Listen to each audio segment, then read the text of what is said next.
Salut, c'est Jonathan O'Donnell pour MCE. Je tiens à le dire, j'ai eu de la chance quand je suis arrivé à Paris, parce que j'ai trouvé rapidement un bon plan logement. Vraiment un truc top.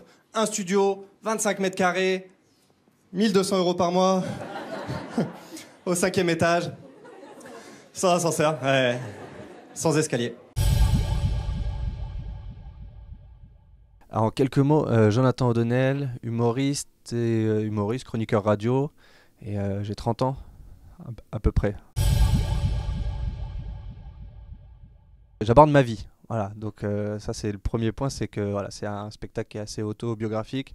J'ai choisi d'aborder que des sujets, que des expériences vécues, vraiment des anecdotes qui me sont arrivées. Comme ça, normalement, bah, tu les retrouves pas ailleurs, logiquement, sauf si j'ai un clone, et donc je parle de mon arrivée à Paris, je parle du divorce de mes parents, de cette fantastique expérience de saut en parachute, d'un voyage à Vegas que j'oublierai jamais.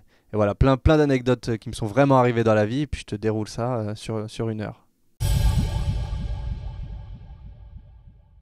Oh bah c'est la scène de toute façon. La scène, c'est le fil conducteur de tout ce que j'ai envie de faire dans ma vie. C'est-à-dire que voilà, je fais de la scène et ça c'est vraiment le principal. Je fais de la radio à côté, j'adore ça. Là aujourd'hui, je fais des chroniques sur Rire et Chanson, je prends beaucoup de plaisir à le faire.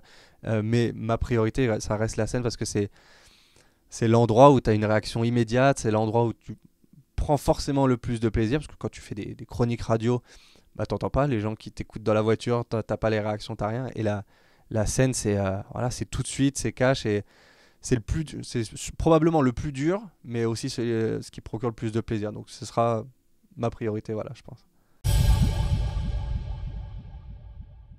En fait, j'ai la chance de la croiser sur un concours auquel j'ai participé et dont je fais partie des lauréats à l'époque, 2013-2014 d'ailleurs, je me souviens plus très bien, mais déjà belle rencontre, vraiment.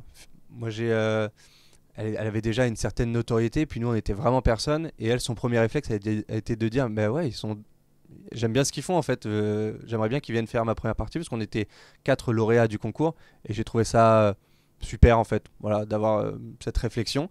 Et moi j'ai passé aussi bien un bon moment vraiment sur scène et en loge aussi parce qu'elle était très avenante.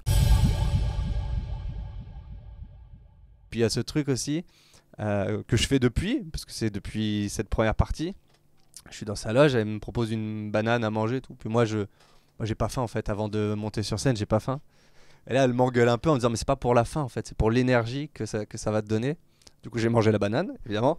Et du coup, maintenant, je mange toujours une banane avant le spectacle. Voilà, c'est devenu un espèce de rituel. Donc là, dans mon sac, là-bas, j'ai une banane et je vais la manger juste avant de monter sur scène. Voilà, pour l'énergie. Et c'est un truc que j'ai gardé comme ça de cette première partie avec Caroline Vigneault. Mes futurs projets, ce serait de continuer à jouer le spectacle. Voilà, ici, là, pour l'instant, on finit fin mars. Donc à voir voilà, ce qu'on fait par la suite. Les autres projets, c'est toujours la radio et YouTube, beaucoup. Viens voir les fichottes de ta région, des coquilles à proximité, viens baiser, j'habite à côté, c'est bon, hey, ça suffit maintenant les trucs comme ça. En plus, non, ça m'énerve parce que Google méprise clairement les hommes. Il n'y a que les hommes qui reçoivent des trucs comme ça. Tiens. Les femmes ne reçoivent pas ce genre de tentation.